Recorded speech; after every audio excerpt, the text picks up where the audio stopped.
Bueno, muy buenas tardes a todos. Bienvenidos a la tercera jornada de este ciclo por un mundo digital en libertad, organizado por el Club de los Viernes Madrid. Yo soy Daniel Rodríguez, coordinador del Club de los Viernes Madrid y miembro de la junta directiva del Club de los Viernes. Y también la persona que organiza este ciclo de eventos. Gracias a todos por venir aquí a Papsa hoy, ¿de acuerdo? Aquí a mi lado tendría que estar hoy Eduardo Garzón, por motivos ajenos a la organización, pues él no puede estar, nos hemos puesto en contacto esta mañana y me ha dicho que no iba a poder venir porque estaba indispuesto, así que, vamos a evolucionar el formato de un debate pues, a una charla, ¿vale? Una charla que daré yo. El tema es el mismo, mercado de trabajo en un entorno de revolución digital, ¿vale? Como contrapeso a este contratiempo de que no está aquí Eduardo Garzón, informaros a todos que el próximo 28 de mayo habrá un debate muy interesante aquí en Papsa Hoy sobre los presupuestos generales del Estado 2018 a cargo de Roberto Centeno y Juan Carlos Verdejo y moderado por un compañero del Club de los Viernes, por Álvaro Martín. Os invito a todos a venir porque yo creo que es muy interesante dar una perspectiva liberal a unos presupuestos que están claros que pueden ser muchas cosas, pueden ser sociales, no sociales, cada uno le ha puesto su etiqueta, desde luego desde aquí digo que liberales no son. Entonces nada, comenzamos con la sesión de hoy. La sesión de hoy es, oye, ¿qué va a pasar? ¿Qué va a ocurrir con el mercado de trabajo en un entorno donde la tecnología irrumpe hasta lo más profundo de nuestras vidas, ¿no? Nuestra vida digital y nuestra vida física están confluyendo, prácticamente es una. Creo que todos vivimos atados a un teléfono móvil, a un iPad, una tablet, un ordenador, a redes sociales, en definitiva, a todo un ecosistema que se ha montado en torno a Internet, a las nuevas tecnologías y todo lo que queda por venir. Con esto algunos lo han llamado es una verdadera revolución, casi acorde a la revolución industrial, porque hace muy poco seguro que habéis leído en prensa que Toys R Us cierra por completo en Estados Unidos y en Europa, y la principal razón, dicho por sus propios gestores, tiene nombre propio, es Amazon. Amazon, una empresa que no tiene ni 12 años y que nace en el ecosistema digital y vive en el ecosistema digital.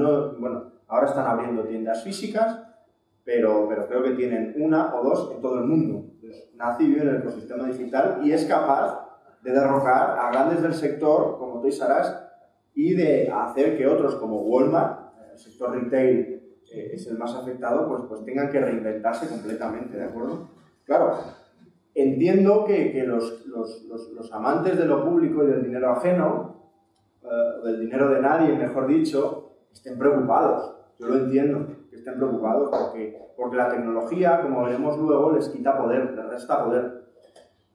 Lo que no logro entender, ni mucho menos comparto, es que sean capaces de convencernos de que medidas como una renta básica universal o el trabajo garantizado que nuestro amigo Eduardo Garzón defiende son convenientes. No entiendo cómo son capaces de convencernos de que vivimos peor que nuestros antepasados y que lo que está por venir es peor. No lo entiendo. Voy a parafrasear a Warren Buffett, ¿vale? Warren Buffett prevé un crecimiento neto, es decir, que ten en cuenta nacimientos, muertes y migración de la población del 0,8% anual para los próximos años. En este escenario, un crecimiento del 2% del PIB, que no es tanto para un país liberal o líder del mundo como Estados Unidos, ajustado a la inflación, conduce a un incremento del 1,2% en términos de PIB per cápita. Por tanto, según sus cálculos, en 25 años, el PIB per cápita de Estados Unidos pasará de los $59.000 actuales a los 79.000. 15 años. Decir que vamos a que vivimos peor, que vamos a vivir peor, bueno, yo creo que es un poco, es mentir, básicamente. Pero bueno, yo la verdad es que soy amigo de los datos, ¿vale? Venía aquí cargado de datos porque todas estas teorías socialistas se desmontan desde la objetividad muy fácilmente, ¿no? La OCDE elabora un índice que es un compendio de indicadores sobre nivel de vida, ¿vale? Entonces, por ejemplo, vamos, sin irme mucho más allá, los años en educación, es decir, los años que pasa una persona en educación para España desde 2013 a 2017 se han incrementado, pasan de 17 a 19 años, educándonos. En Estados Unidos el crecimiento es menor, 1,3 años, ¿vale? Y en el conjunto de la OCDE, medio año. Lo que tenemos que plantearnos no es si vamos a vivir mejor o peor, que yo creo que eso está por descontado. Lo que tenemos que plantearnos es, digamos, si no nos estamos pasando de rosca. Porque al final una persona que entra al mercado laboral con más de 30 años y sin haber trabajado, pues la adaptación va a ser más dura. Va a ser más dura por muy formado que esté, que hablaremos también de la formación. Pero, repito, entiendo el punto de toda esta gente, ¿vale?, socialista que está preocupada. Lo entiendo profundamente. Aunque no lo comparto. Y los datos tampoco lo comparten. Decir que la digitalización va a acabar con empleos, creo que es un poco atrevido, por decirlo de alguna manera. Es verdad, la digitalización va a acabar con empleos. Sí, claro que sí. Como también acabó con empleos la maquinaria. En 1977 había 2,5 millones de personas trabajando en el sector agrícola de este país. 2,5 millones. El 21% de la fuerza laboral. En 2016, ¿sabes cuál es esa cifra? 746.000 personas. Ese 1,7 millones de personas que ya no están en el entorno agrario viven peor. No. Ese 1,7 millones de personas se ha tenido que reciclar. Ese 1,7 millones de personas probablemente habrá migrado hacia la ciudad y está desempeñando un puesto de trabajo que aquí está la clave, más productivo. Porque el nivel de bienestar, el nivel de renta, en definitiva, la evolución a futuro de los trabajadores tiene que ver con la productividad. Y la tecnología, como las máquinas anteriormente, lo que nos hacen es ser más productivos. A muchos padres y a muchos gestores socialdemócratas les encantaría poder dar a las nuevas generaciones el mismo trabajo que han tenido ellos, ¿no? Si estás en una fábrica de coches, pues hay mucha gente que tiene una pistola de estas de un taladro y según llega la rueda, ras, ras, ras, y pone el tornillo. Y a ellos les ha servido para vivir, han vivido muy dignamente y eso es lo que quieren para sus hijos. Lo que no se dan cuenta es que el sistema, y más en un entorno globalizado, evoluciona. Y la evolución, básicamente, lo que significa es mejor producto o mismo producto a menor precio. En el caso de los coches, de los automóviles, por poner el ejemplo que estoy siguiendo, está muy bien que haya padres que quieran que sus hijos estén en la fábrica con su horario, el horario que sea, mejor o peor, y que luego se marchen a su casa sin responsabilidades ni obligaciones. Está muy bien, es muy loable. Pero luego, ellos mismos, cuando van a comprar el automóvil, pretenden comprar un automóvil con más prestaciones, que contamine menos, y muy importante, a menor precio, por supuesto, a menor precio. Eso lo queremos todos. Entonces, ¿eso a qué lleva? A que su hijo es muy difícil que cobre más que él. Es muy difícil que cobre más que él. Porque si el mismo automóvil hay que disminuir el precio, la compañía tiene que pagar menos a sus trabajadores. ¿Vale? Entonces, no se puede pedir un aumento de salarios en un entorno en el que la productividad no aumente. Otro ejemplo, un bar como este, aquí estamos en el Pub South, seguro que nuestro compañero Alex esto lo conoce muy bien. Si tú eres propietario, un solo propietario, un único propietario de este bar, tú tienes unas ganancias, pongamos 1.000 euros al mes. Para contratar a una persona, lo mínimo que esperas es que el salario de esa persona lleve aparejado un incremento de tus beneficios de igual cuantía. Es decir, si a la persona tú le pagas 800 euros, lo mínimo que esperas es que tu beneficio se incremente a 1.800 para que el beneficio neto siga siendo 1.000. ¿Estamos todos de acuerdo o no? Si no, no se crea empleo. Y no se puede crear empleo subiendo salarios y mejorando las condiciones de vida. Por lo tanto, el primer punto clave aquí es la productividad. Pero es que toda esta gente, ¿no?, que sale en los medios de comunicación pidiendo más intervencionismo, renta básica, incluso nacionalización de compañías supuestamente estratégicas, y dicen que van de autores de referencia como Piketty, parece que no han leído su obra. El mismo Thomas Piketty, en El Capital del siglo XXI, afirma que gracias a las nuevas tecnologías, el factor trabajo cada vez es más importante. Cada vez es más importante, porque detrás de cada avance tecnológico, de cada máquina, detrás de cada circuito, tiene que haber una persona. Una persona que lo maneje, una persona que sepa cómo funciona y una persona que lo haga evolucionar. Y por tanto, esa persona está creando riqueza por él y por la máquina. ¿De acuerdo? Y tiene que cobrar, debería tener un salario por él y por su máquina. Eso es la verdadera revolución tecnológica. Esa y no otra. El ejemplo lo tenemos ahí fuera, desafortunadamente fuera de la Unión Europea. Fuera de la Unión Europea tenemos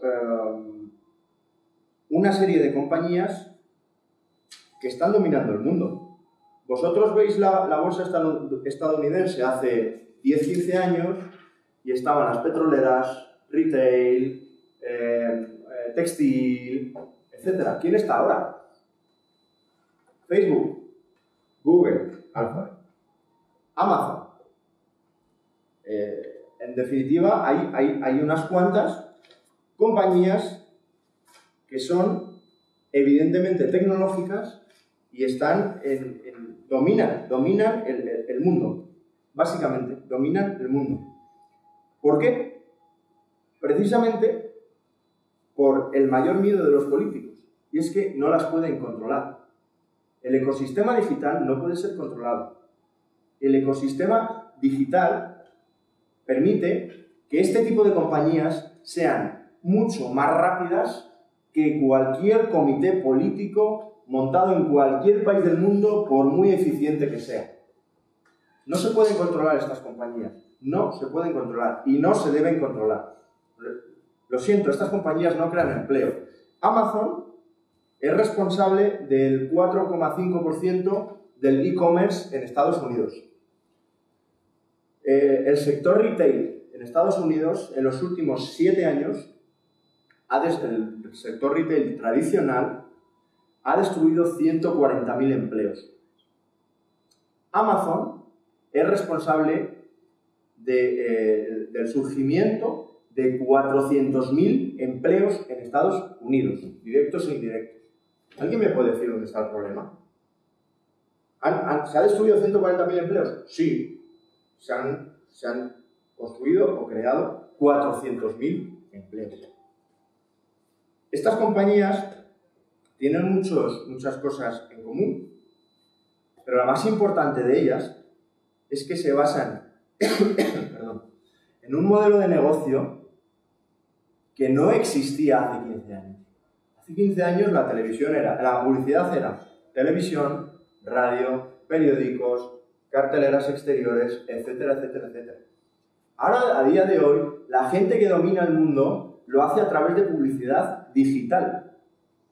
Y eso ha transformado radicalmente el mercado de la publicidad. De hecho, la publicidad digital, por primera vez este año, ha superado a la publicidad tradicional, gracias a esta gente que domina el 96% del mercado. Es decir, son monopolios, oligopolios, algo inaudito hasta ahora. Dominan el 96% del mercado. ¿Por qué? Porque hacen algo que nadie es capaz de hacer. Conocer al cliente de forma local y tener infraestructuras de advertising, de publicidad, que engloban a todo el mundo. Y eso permite ser más eficientes, menor coste y más eficiencia. Entonces, no me extraña que haya mucha gente preocupada por los datos, especialmente en Europa. No me extraña que haya mucha gente preocupada por los datos, porque ahora mismo Google o Facebook probablemente sepa más de todos nosotros que cualquier estado. Y sin embargo, eso no es malo. No es malo que Google y Facebook sepan más que nosotros. Hay que empezar a romper barreras. No es negativo que una compañía privada sepa quién es tu familia, si estás teniendo un rollo fuera de tu matrimonio. No, lo siento, pero no. Y os voy a decir por qué. Y aquí está la segunda debilidad de cara a la clase política. Y es que este tipo de compañías se ajustan solas. Solas. No necesitan a los políticos para caer, ni para subir. Y tenemos un ejemplo de este mismo mes. ¿Qué le ha pasado a Facebook? Porque ahora ha salido en prensa que ha tenido un problema con la privacidad de sus datos durante la campaña de Trump. ¿Qué le ha pasado? Se ha pegado un estacazo en bolsa que no es menor. ¿Qué le pasa a Tesla? Con un solo accidente, un solo error de sus coches autónomos, que se pone automáticamente al borde de la quiebra. Es decir, estas compañías se basan en la confianza, se basan en que la gente confíe en ellas, y por eso, precisamente por eso, son el mayor seguro de que tus datos están a buen recaudo. Y por eso, Facebook, como reacción al problema de seguridad que ha tenido, ahora mismo te pone a la disposición del usuario todos los datos que tiene sobre ti. Tú te puedes descargar una carpeta y te dice todo lo que tiene sobre ti. Y os aseguro que es mucho lo que tiene Facebook sobre todos vosotros. Se ajustan solas. No necesitan comités, no necesitan políticos, no los necesitan. Vayamos al mercado del turismo, mercado de la hostelería. Tradicionalmente controlado pues, por inspectores, ¿no? Generalmente que operan a nivel comunidad autónoma y que visitan los hoteles, los restaurantes, etcétera, cuando pueden, porque evidentemente nadie podemos estar físicamente en todos los lados, hacen la inspección correspondiente o no y dan un dictamen. Y después tú, usuario, vas al mismo hotel o al mismo restaurante y no tienes por qué estar recibiendo el mismo servicio que ha recibido el inspector. Yo, si soy propietario de un hotel y sé que viene un inspector, pongo a mi hotel guapo a más no poder, ¿vale? ¿Qué ocurre? Que llegan compañías como Airbnb, Cabify, Uber. Llegan compañías, ¿cómo se llama? Una que es para compartir coche de trayecto. BlaBlaCar. Llegan compañías que operan sobre el entorno digital y resulta que hay gente que se les cae el garito entero solo porque hay malos comentarios de usuarios. ¿Para qué necesitamos al gobierno? ¿Para qué? O al Estado. Entonces, ¿para qué? Ya sé que la distinción está ahí, ¿vale? ¿Para qué? ¿Para qué necesitamos un Estado que me diga si un piso de Airbnb es apto para que yo pase allí la noche o no? Si tengo miles y miles y miles de comentarios que ya me lo están diciendo. Comentarios cuyo único fin es recibir ellos mismos el comentario de otra persona cuando se quieran mover. Es decir, es un sistema que se retroalimenta. Y entonces no me extraña que los gobiernos estén muy preocupados, especialmente en este país, en este continente, en Europa. Porque no sé si os dais cuenta que todas estas compañías de las que estamos hablando son estadounidenses. Menos BlaBlaCar, que es francesa. De momento no hemos nombrado. Cabify es española, pero no tiene la huella que tiene Facebook, Google and Company, y poco más. Hay poco más con una huella internacional que sea capaz de competir, eso, con las grandes americanas. Pues, no me extraña, sinceramente. No me extraña porque en este continente, con unos gastos públicos del 40%, del 44% del PIB, no me extraña que estén preocupados, claro. Un país como el nuestro, como España, ¿vale? Una minoría selecta, que son los políticos, que estamos de acuerdo en que son muchos, pero siguen siendo una minoría si los comparamos con el conjunto de la población, gestionan 4 de cada 10 euros que se genera en todo el país. 4 de cada 10 son gestionados por una minoría. Pero ¿cómo no van a salir los casos de corrupción? ¿Cómo no va a salir la señora Cifuentes pensando que aquí la Comunidad de Madrid es su garito y puede hacer lo que le dé la gana? Lo raro es que no salieran. De hecho, los casos de corrupción son realmente muy pocos comparados con la burbuja política que existe.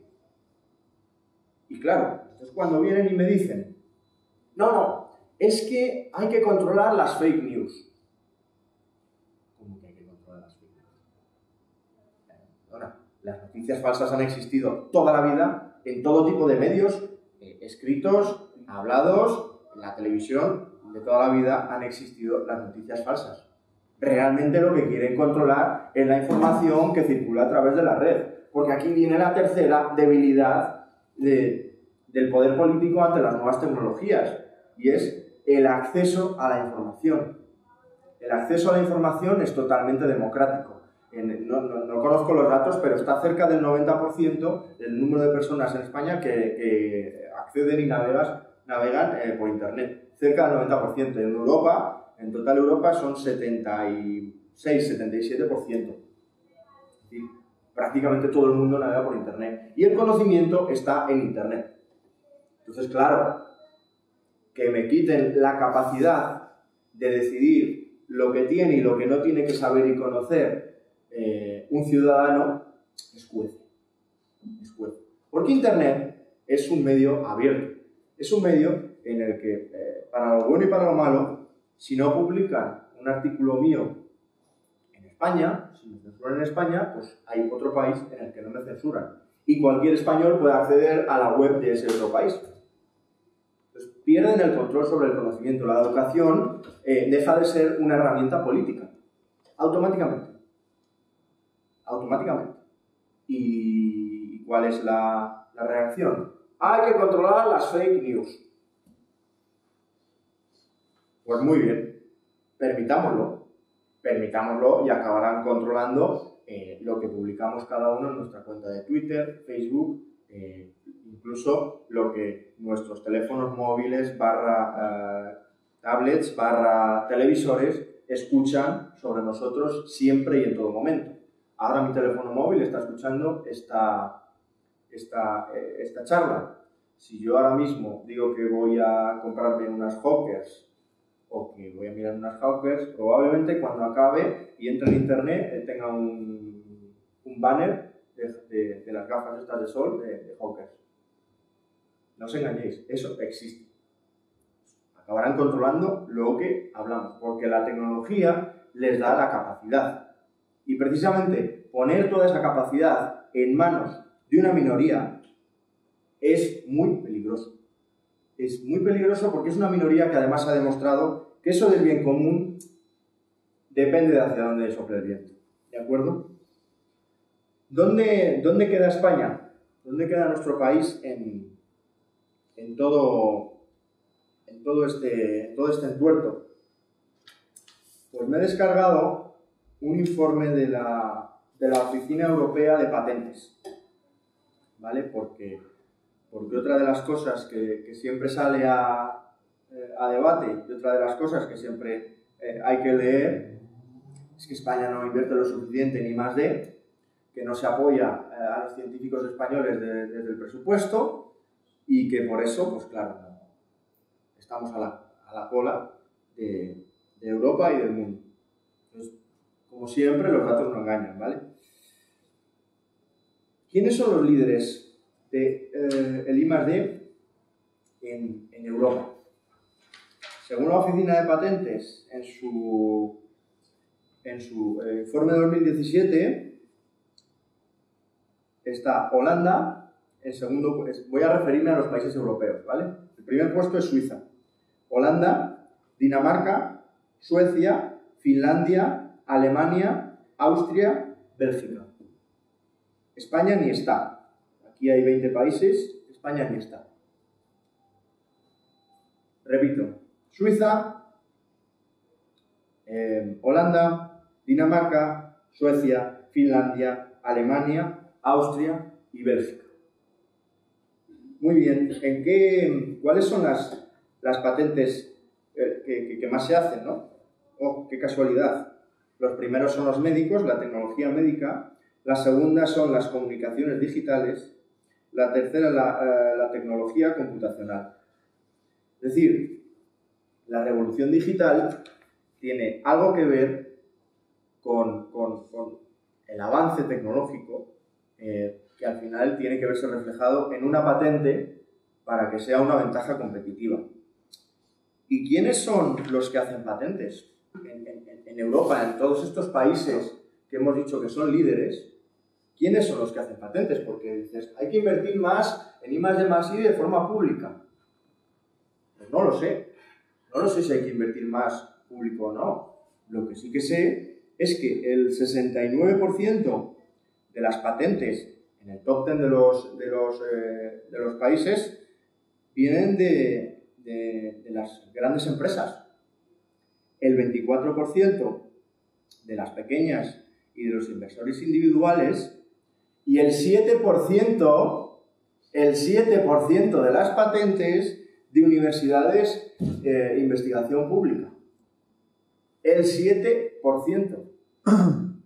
Oye, si alguien quiere destinar dinero a investigar, me parece fenomenal. De verdad que me parece muy bien. Pero al menos que la investigación valga para algo. Y la única forma de que una investigación, no sé si la única, pero la mejor forma de que valga para algo es a través de una patente. Una patente que genere una ventaja competitiva en el mercado. Y resulta que las patentes la hacen sobre todo las grandes compañías y después las pymes y los inversores individuales. Este informe es público, ¿vale? Este informe lo podéis descargar cualquiera de vosotros en la Oficina Europea de Patentes y comprobar los datos que estoy diciendo. Entonces, luego, para ver todos estos países que hemos dicho que son líderes en patentes, me he ido al gasto en I+D, a ver si es que esta gente gasta un porrón en I+D de forma pública y subvenciona a las grandes compañías, ¿no? Pues me encuentro con que Holanda, que recuerdo que era el segundo, el gasto en I+D público es de un 0,06% del PIB. España es un 0,22%. No sé la cifra de los últimos presupuestos, no sé si alguien... Pero bueno, más o menos va a estar por ahí. Es decir, triplicamos de forma relativa lo que gasta Holanda.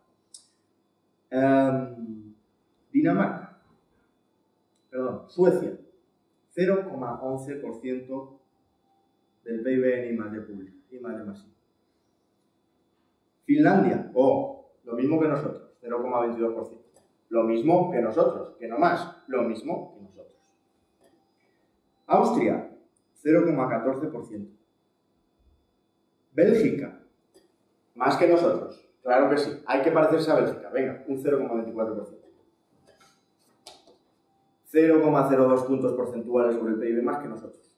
¿De verdad hay que invertir más en I+D+I?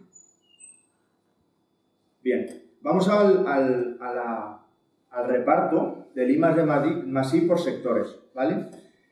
España, gasto público en I+D+I supone el 40,9% sobre el total. Empresas, 45,8% y el resto, un 13%. Muy bien. Holanda, gasto público, un 33% sobre el total. Empresas, un 50% sobre el total. ¿Qué país quedamos? No lo sé. Alemania, lo tengo aquí. Gasto público, un 27,9% sobre el total de gasto de I+D.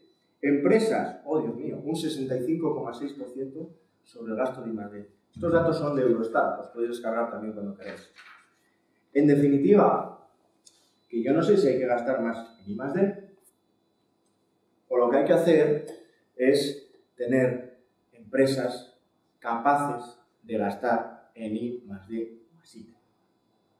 Esto de ordeñar a la vaca y exigir un impuesto del 3% a Google, Facebook y todas estas tecnológicas que solo pagan impuestos en Irlanda, o casualidad, porque es el país donde la menor carga fiscal hay, está bien para ordeñar a la vaca, pero no está bien, no es especialmente positivo para construir una zona euro próspera, una zona euro capaz de precisamente competir con Estados Unidos. Lo que no nos damos cuenta es que todas estas compañías que tan pocos impuestos pagan en España, por ejemplo, resulta que en Irlanda generan empleo, con el correspondiente empleo generan recaudación a través de IVA, recaudación a través de IBI. En definitiva, estas empresas que son multinacionales, que operan a nivel mundial y que siempre van a ir por delante de ti como gestor político, lo importante es capturar la recaudación indirecta. No, en Europa estamos centrados en la recaudación directa, lo importante es capturar la recaudación indirecta. Pero claro, para que eso ocurra, pues en el camino se va a llevar por delante sectores decadentes, sectores que han vivido tiempos mejores, sectores que prácticamente están sosteniendo el sistema político del país, y eso pues nos da mucho miedo, claro.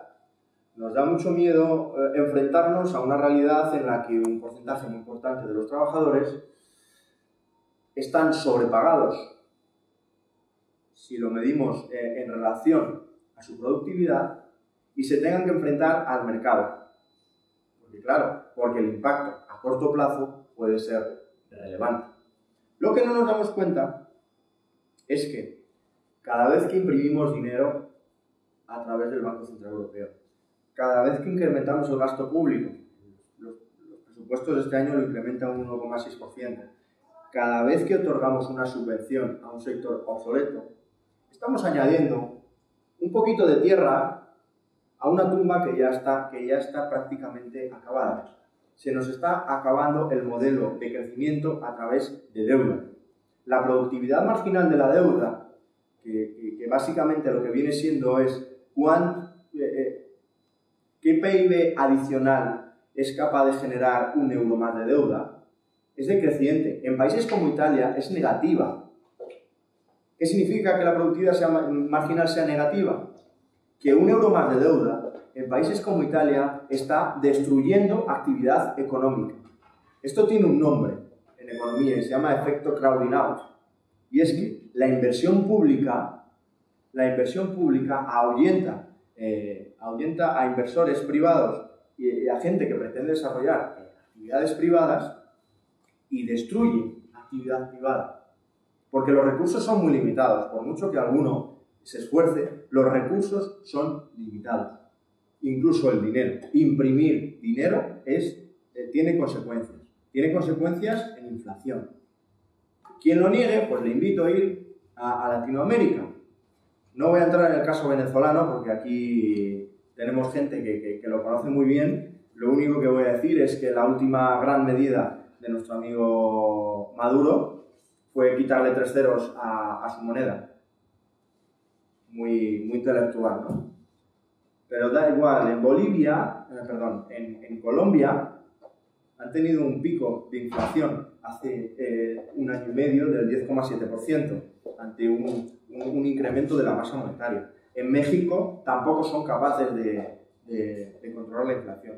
En definitiva, si imprimes dinero, se te desboca la inflación.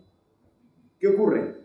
Que a día de hoy, en Europa, la inflación se está produciendo en los activos financieros y en los activos inmobiliarios. Y eso está empobreciendo a la gente. Hay países, como Italia, por ejemplo, en los que la renta disponible que hay que destinar al pago de la vivienda en alquiler ya está en torno al 42%.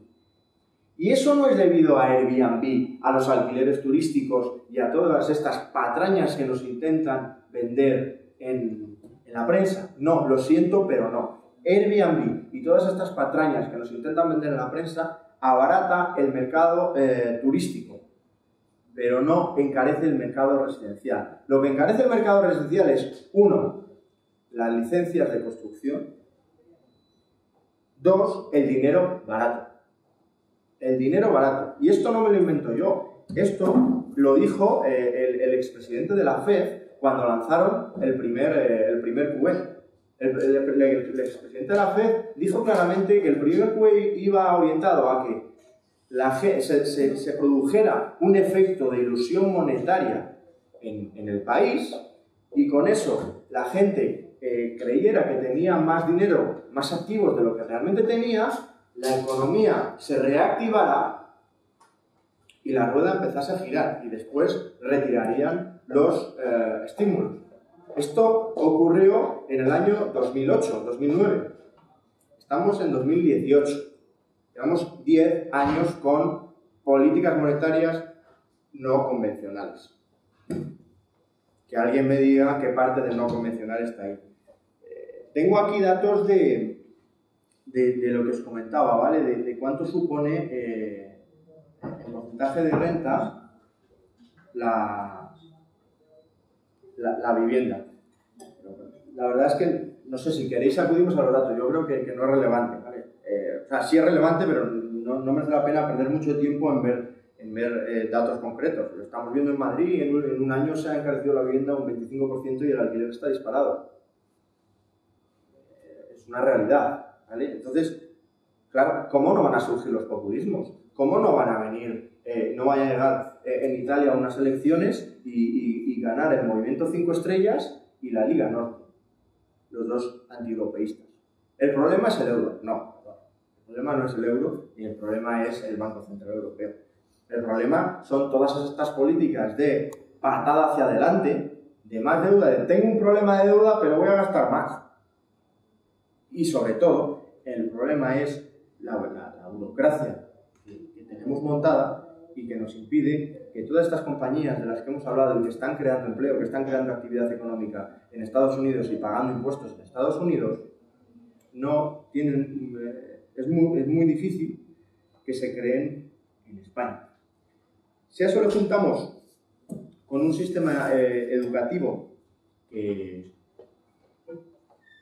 el que predomina lo público, pues surgen titulares como: las empresas no encuentran trabajadores, dicen que les falta experiencia y quieren cobrar mucho. El Economista del día 9 de febrero del 2018, con una tasa de paro del 20%, del 18%.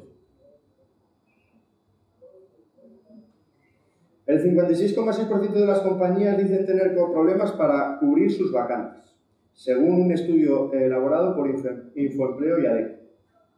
El área de comercial y ventas es la que más dificulta, seguido por los departamentos de, oh sorpresa, tecnología e informática e ingeniería y producción. Es decir, que la gente no quiere ser comercial, porque parece que es mala vida,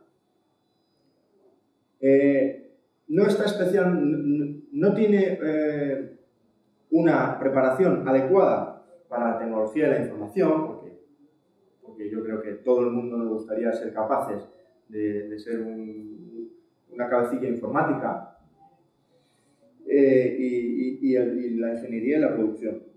Oye, pues algo tendrá que ver el sistema educativo. Algo tendrá que ver.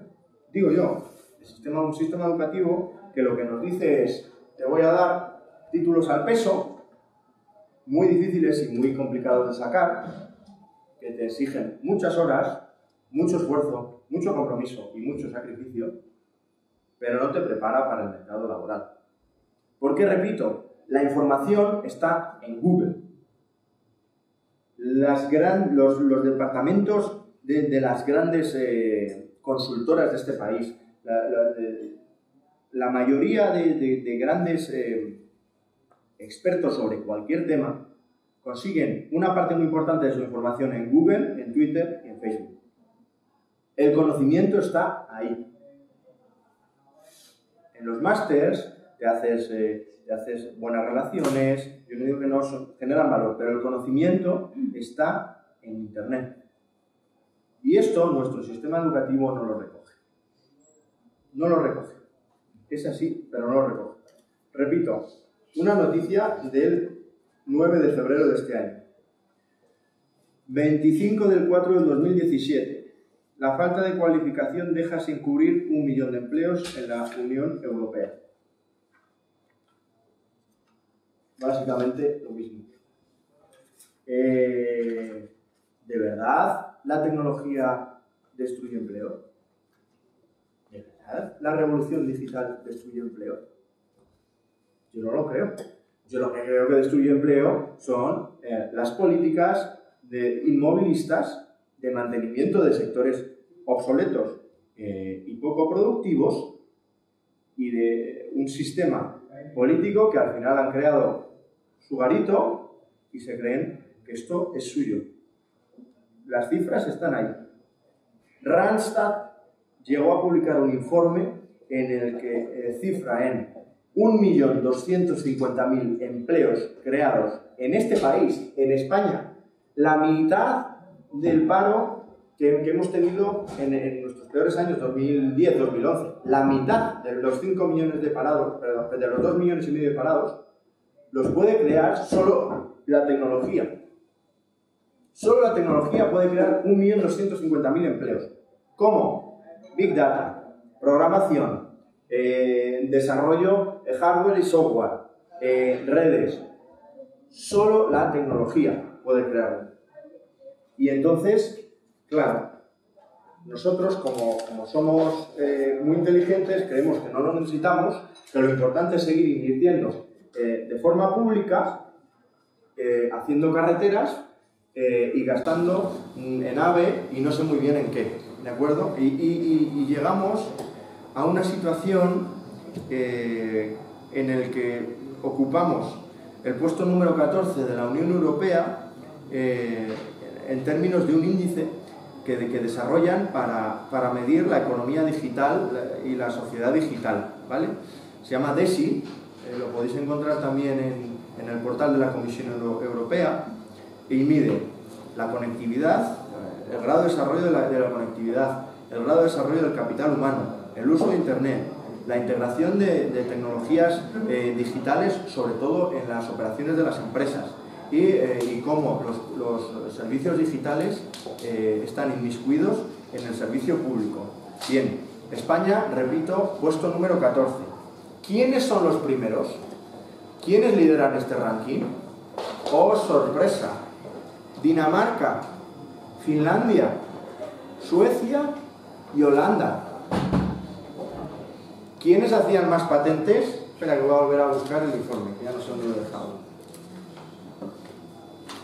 Venga, ¿alguno se acuerda? ¿Quiénes lideraban el ranking de patentes? Suiza, Holanda, Dinamarca, Finlandia y Suecia. ¡Oh, sorpresa! ¿Tendrá algo que ver? Suiza, Holanda, Dinamarca, Suecia y Finlandia. Vaya memoria, muy bien. Gracias. ¿Tendrá algo que ver? Estos son dos agencias, dos entidades independientes, ¿vale? Hombre, pues algo tendrá que ver. Vamos a ver el ranking Doing Business, que ya sabéis que lo organiza el Banco Mundial, lo coordina el Banco Mundial y pide la facilidad de hacer negocios a nivel país.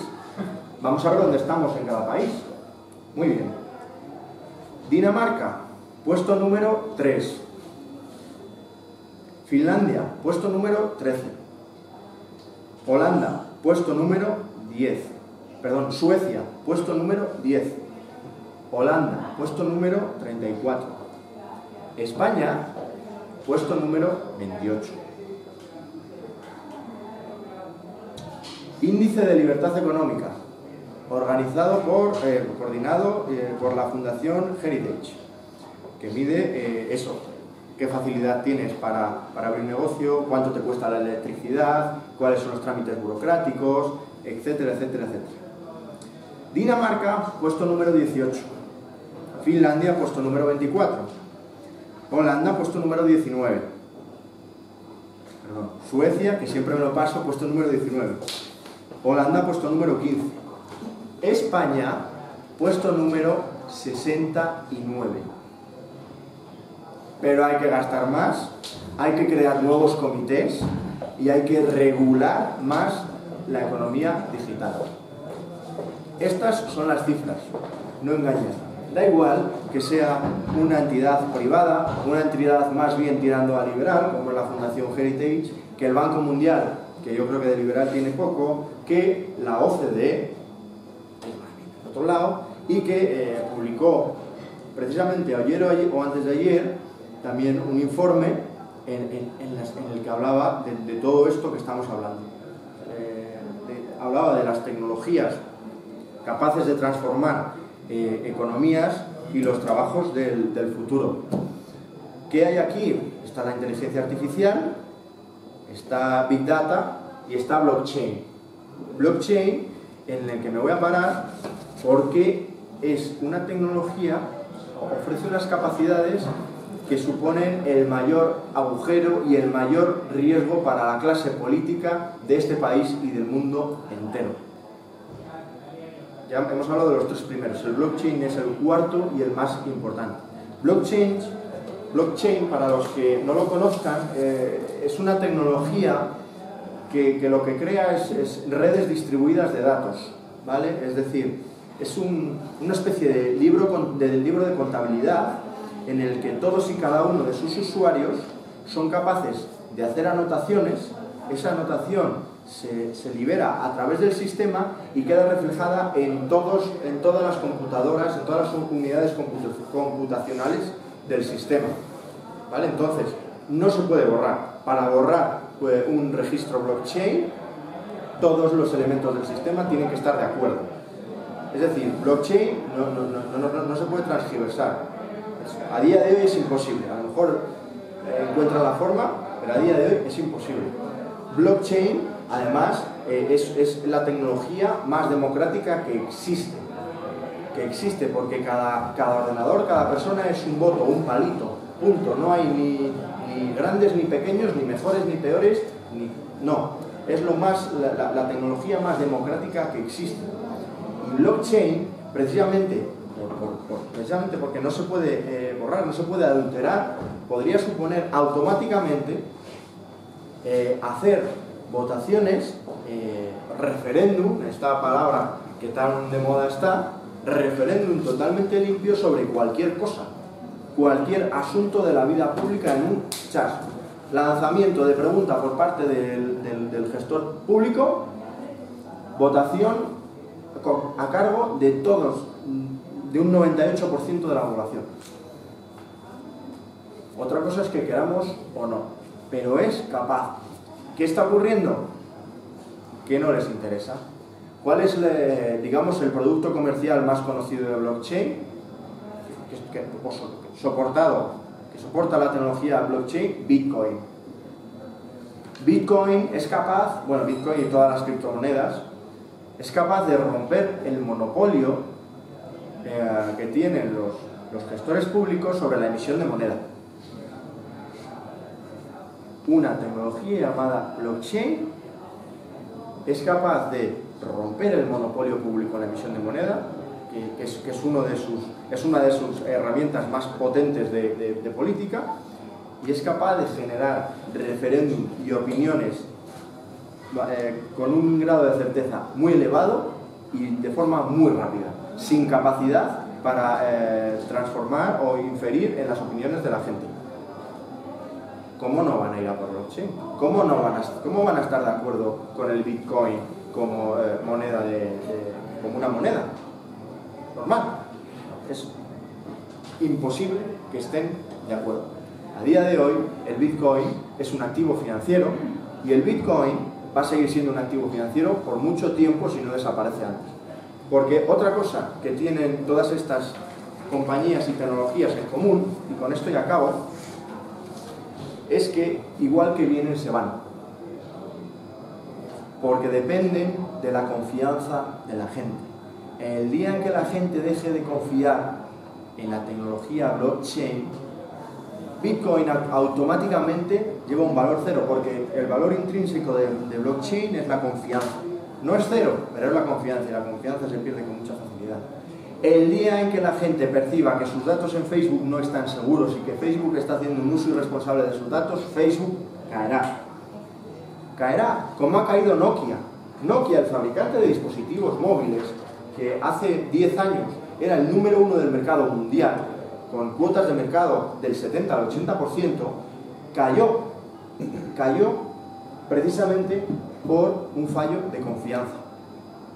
Y lo mismo puede caer Google, Facebook, Amazon y absolutamente todos estos operadores que están sobre Internet, porque además tienen una competencia brutal, muchísimo más que todos nosotros.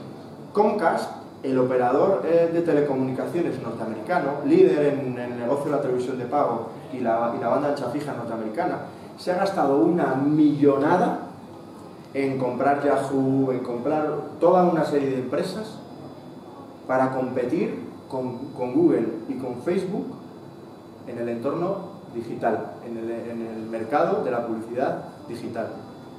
¿Alguien sabe cuál es su cuota de mercado? Menos del 5%. Esta gente, creo que sabe lo que hace, esta gente depende de la confianza y precisamente por eso, por asegurarse sus sueldos, son capaces de hacer cualquier cosa. Y esa cualquier cosa nos favorece a nosotros, usuarios.